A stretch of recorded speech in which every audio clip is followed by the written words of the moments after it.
Data doesn't lie, your go-to for the science behind the art of parenting. Hi guys, welcome back.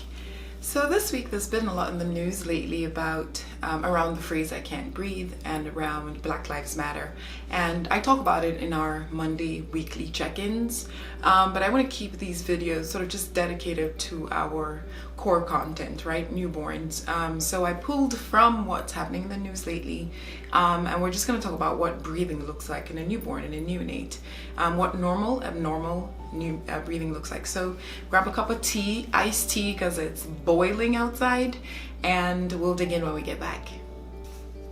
So breathing, how does a baby tell you that they are having trouble breathing or they can't breathe?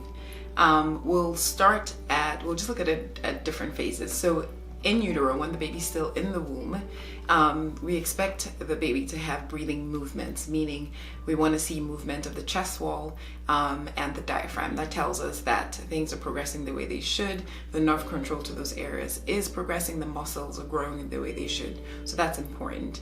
At the time that the baby's born, that's the next point that we're curious to see how well you fare or transition is we want to see you take a breath or breathe or transition from just plain breathing movements to actual breathing movements that move air in and out of your lungs, right? Because of course they're not moving air in and out in utero, they're surrounded by fluid. Now they're expected to do that once they transition out into the world when they're born. And you probably know the saying that if you're crying, you're breathing. But what most people don't know is that if you're not crying doesn't mean you're not breathing. A lot of moms will ask me, if the baby's born by C-section, for example, and the screen is up, or even vaginally, and the baby is not crying, and they're like, oh my God, is my baby okay? Is my baby okay? And I'm like, don't worry, I got my eyes on your baby, and baby's breathing. So if you're breathing, I'm totally fine. Some kids just enter the world and they're like, I'm chill. I don't need to make a loud announcement to tell you I'm here. I'm good. So if you're breathing, I'm happy. So that's sort of the first thing we look for. The next sort of thing to look out for in breathing is how fast or how slow are you breathing. Let's talk about fast. Now the normal rate for breathing for a newborn is anywhere from 30 times a minute to 60 times a minute. Anywhere in that range is normal. And kiddos will breathe in that rate till they're about 1 year of age, and it starts to slow down after that. And it gets to sort of adult levels. Adults, we breathe like 12 to 20 times a minute. And the rate sort of gets to that number when children turn about 9 to 12 years of age. Okay, so that's just the number. How some kids will tend to breathe really slow, and it can still be normal. It's called apnea, and apnea really means no breath, really. So if there is no air movement for at least 20 seconds, that's called apnea. And we know this, and the kiddos who are at risk for this are those who are premature. It's really just a control. It's mostly a control of the breathing center, and it can be sometimes just a mix with the airway being obstructed. So if you have a baby pause their breathing on you, that's abnormal.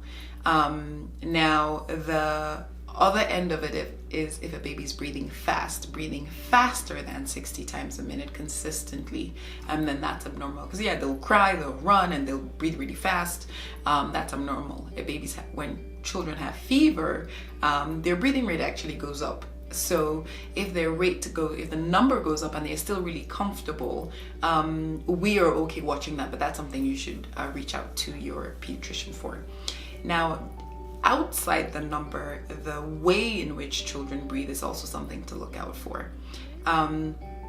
We look for things called retractions, or that tell us that someone is working to breathe. And the bottom line is the muscles in between the ribs, the sort of muscle underneath, just beneath the last rib, the nares, the sides of the nose, and the muscles on top of the clavicles. Sometimes you'll see those pull inwards as kiddos are trying to breathe, take a breath in.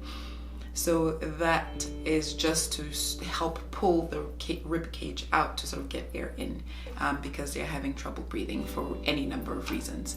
So if you see any of those symptoms, that's something to call your pediatrician for, or go to the emergency room for.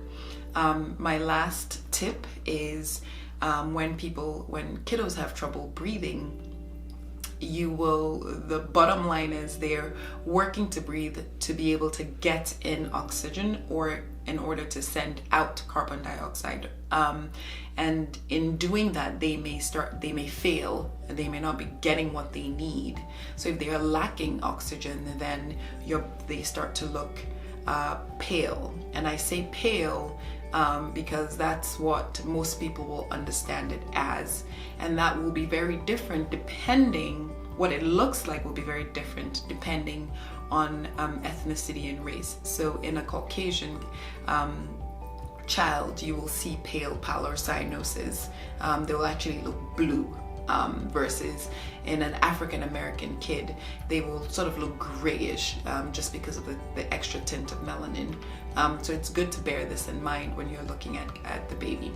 And that's all I have for you this week.